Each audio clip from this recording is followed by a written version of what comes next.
Mesdames et messieurs, bonsoir. Merci de nous recevoir chez vous. Je suis ravi de vous retrouver pour cette édition de 19h du journal d'Alizé Télévision en ce lundi 28 novembre particulièrement pluvieux. Voici quelques-uns des titres qui seront développés dans ce journal.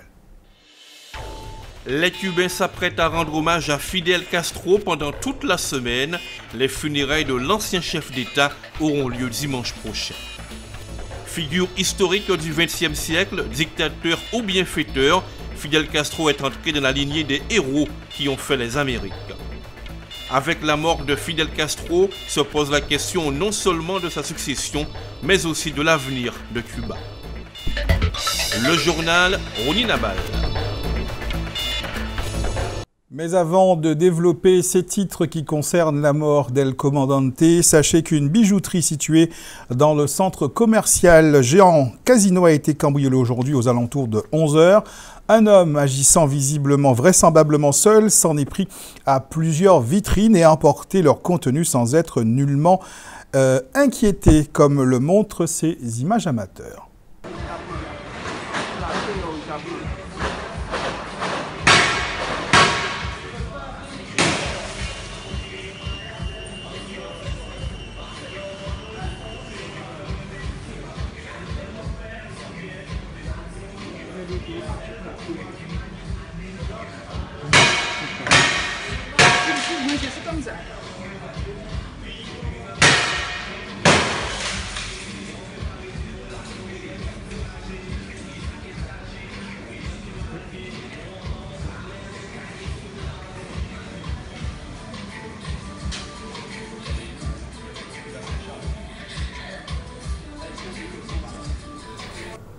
Il a fêté ses 90 ans le samedi 13 août dernier, un anniversaire salué par certains dignitaires, parmi lesquels Vladimir Poutine et Nicolas Maduro, deux présidents tout aussi controversés que lui. Fidel Castro, à son époque, El Comandante s'en est allé et c'est son frère Raúl, celui qui lui a succédé à la tête de l'État, qui l'a annoncé au peuple cubain, mais également au monde entier.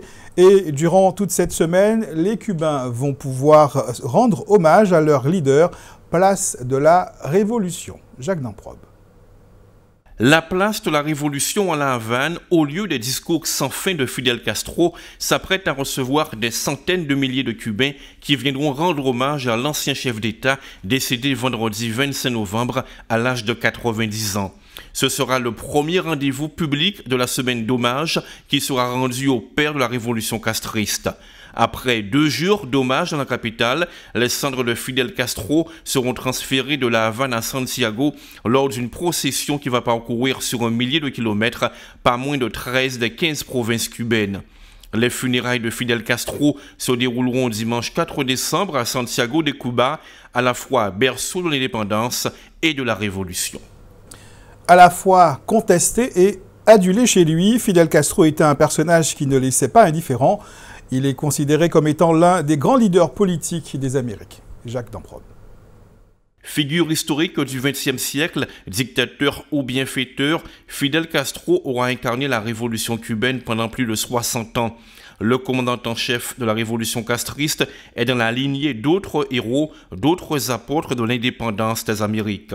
Au rang des plus grands, le Vénézuélien Simón Bolívar et le Cubain José Martí, dont il se réclamait. C'est d'ailleurs à proximité du mausolée de José Martí, fondateur du Parti révolutionnaire cubain, que devraient reposer les cendres de Fidel Castro à Santiago de Cuba, berceau de la révolution castriste. Martí s'est battu contre le colonisateur espagnol pour l'indépendance de Cuba au XIXe siècle. Castro en a fait autant contre l'impérialisme des États-Unis au siècle suivant. En Guadeloupe également, l'annonce de la disparition de Fidel Castro n'est pas passée inaperçue. Nombreux sont ceux qui connaissent cette figure emblématique de Cuba et qui ont un avis sur l'homme et sur sa politique. Joël Saint-Silly est allé prendre quelques avis sur le décès de l'ancien président cubain. Fidel Castro, on le sent à l'humanité parce qu'il montrait au monde que l'impérialisme est la seule voie pour l'humanité.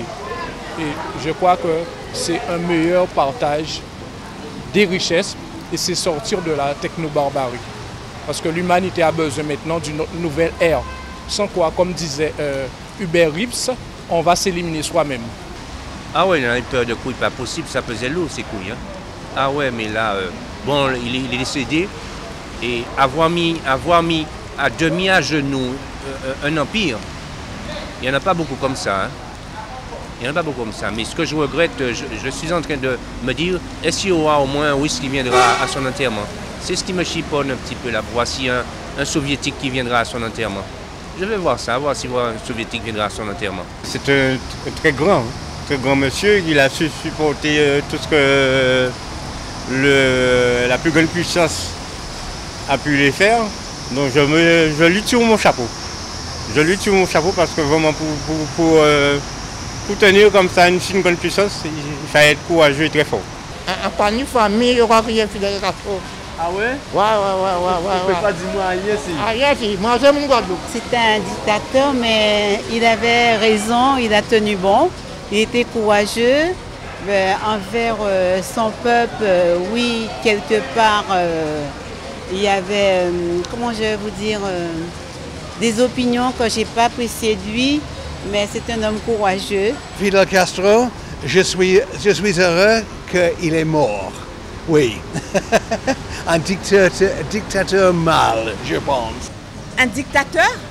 Ben oui, d'après ce que j'entends, voilà. Mais ça, je ne pourrais pas vous le dire. Hein. Est-ce que son peuple a dit qu'il était un dictateur? Voilà. C'est ça qu'il faut savoir, c'est la question qu'il faut se poser. Qu'est-ce que dit son peuple maintenant qu'il n'est plus là?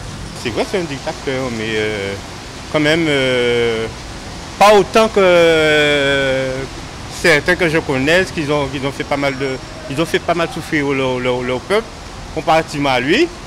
Ensuite, la même chose que aussi avec monsieur, celui qui est mort là, il n'y a pas longtemps là, de Venezuela, là, Hugo Chavez.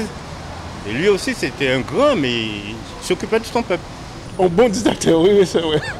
Il a compris ta chaille. Peut-être que le régime a été raide, mais sans beaucoup remettre ça au lot débiteur qui fait trop, quand des signes trop débiteur, il n'est pas agréable. Remettre ça en beaucoup comme ça. Il n'y a pas pourquoi. Sincèrement. Parce que, vous comprenez, pas des affaires riches et pauvres en pays. Vous savez, les impérialistes ont toujours qu'à manipuler propres compatriotes, même ici, aussi en population. Nous, en Afrique, ils ont manipulé une partie des populations là pour toujours tourner contre des mondes qui ont contre des causes. On a le cas de Patrice Lumumba, qui avait fait des bons butins, on a Thomas Sankara, on a le monde de valeur que les Occidentaux veulent présenter comme si c'était des mondes pas bons. En juin dernier, nous recevions sur ce plateau Michel Imbert, le vice-président de Cuba Coopération France. Des membres de cette association et leurs représentants locaux organisaient une visite en Guadeloupe d'une délégation cubaine composée notamment du champion Javier Sotomayor. Je vous propose de réécouter une partie de l'interview qu'il nous avait accordée. Désormais, tout le monde peut se revendiquer ami de Cuba, mais il y a 20 ans, j'imagine qu'à la création de l'association, ce n'était pas politiquement correct, on va dire.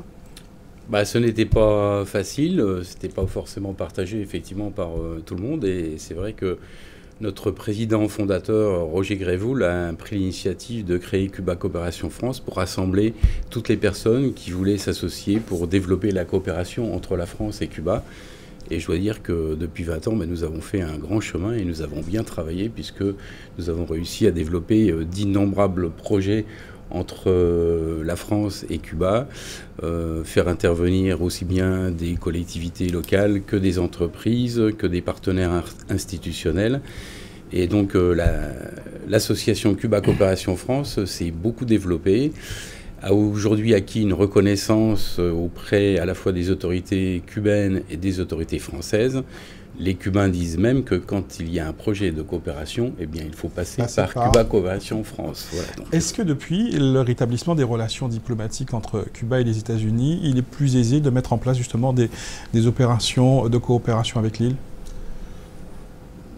Il y a une évolution qui est en cours et qui est importante, mais qui concerne plutôt la France, puisque donc, suite au voyage de François Hollande à Cuba, et ensuite la visite officielle, la visite d'État de Raúl Castro en France, effectivement, donc, il y a des possibilités nouvelles pour développer des coopérations entre la France et Cuba, et notamment avec un élément important qui a été une décision prise par le Club de Paris, donc de traiter la dette cubaine, ce qui aujourd'hui, je ne rentre pas dans le détail, mais va faciliter l'obtention de crédits bancaires pour les entreprises et les intervenants français qui veulent investir à Cuba. Présent également au cours de cette visite autour de la coopération avec l'île castriste, l'ambassadeur de Cuba en France, invité de l'émission Télescopie, son Excellence Héctor Igarza Cabrera, s'était exprimé sur la succession de Fidel Castro et l'évolution du régime politique qui règne à Cuba depuis près de 60 ans. Je vous propose de regarder cet extrait. D'abord, on a un gouvernement, on a un système, on n'a pas un régime.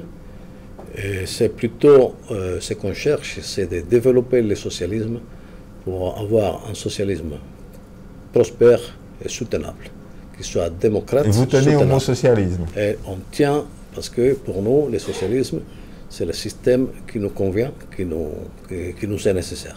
Mais avec de plus en plus de propriété privée, il faut s'adapter aux conditions internationales. On fait partie du monde. On ne peut pas vivre isolé du reste du monde. Puisqu'il faut développer les relations internationales, il faut aussi s'adapter au rapport de force au monde. Puis-je me permettre de demander aux diplomates que vous êtes si tous ces changements que l'on perçoit à Cuba sont plus aisés, faciles depuis le retrait de Fidel Castro? Ça n'a rien à voir avec le retrait, ça a à voir avec la réalité de Cuba. Fidel, c'est le commandant en chef, c'est le chef de la révolution. Il n'est plus au pouvoir, mais comme Raúl Castro l'a dit lui-même, ça ne veut pas dire qu'il est écarté des décisions les plus importantes de Cuba. Ça veut dire qu'il est encore là et il est encore là, il est consulté, pas tiré de ficelle, mais il est consulté sur les décisions les plus importantes du pays. Et Raúl et Fidel, il n'y a pas de différence, selon. Bon, il a dit, le général Raúl Castro a dit, si on veut chercher des différences entre Fidel Castro et moi, on perd le temps. Il n'y a pas de différence. Il va se poser. Alors un jour, on lui a demandé pourquoi ne pas avoir un pluripartisme. Oui, c'est la question que j'allais vous poser. Et le général Raúl Castro a dit, un pluripartisme, c'est quoi? Où est la différence? Imaginez-vous, Fidel, chef d'un parti, et moi, chef d'un autre parti. Quelle est la différence? Il n'y en a pas. Pour clore cette édition spéciale consacrée à Cuba et singulièrement à la mort de Fidel Castro, posons-nous la question de sa succession. Qu'en sera-t-il maintenant que le leader n'est plus? Élément de réponse avec Jacques Damprobe. Après la mort de Fidel, en retrait forcé du pouvoir ces 10 dernières années, Raúl Castro aura désormais les coups des franches. Mais à 85 ans, le temps lui est également compté. Il devra donc organiser sa succession, ou plutôt celle de la génération castriste, avant son départ annoncé pour février 2018, à l'issue de son second mandat présidentiel, long de 5 ans. Numéro 2 du régime depuis 3 ans, Miguel Díaz-Canel, 56 ans, est annoncé comme le successeur des frères Castro. Mais l'ingénieur électronique, qui est perçu comme technocrate par certains, aura-t-il la carrure pour accéder puis se maintenir au pouvoir? Autre question en suspens, la mort de Fidel Castro entraînera-t-elle une révolution à Cuba?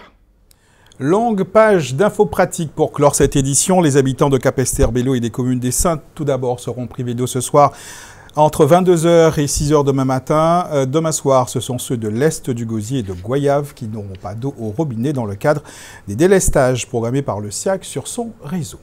Vous l'avez remarqué, il pleut beaucoup. La Guadeloupe est placée en vigilance météorologique de niveau orange pour fortes pluies et orages depuis cet après-midi.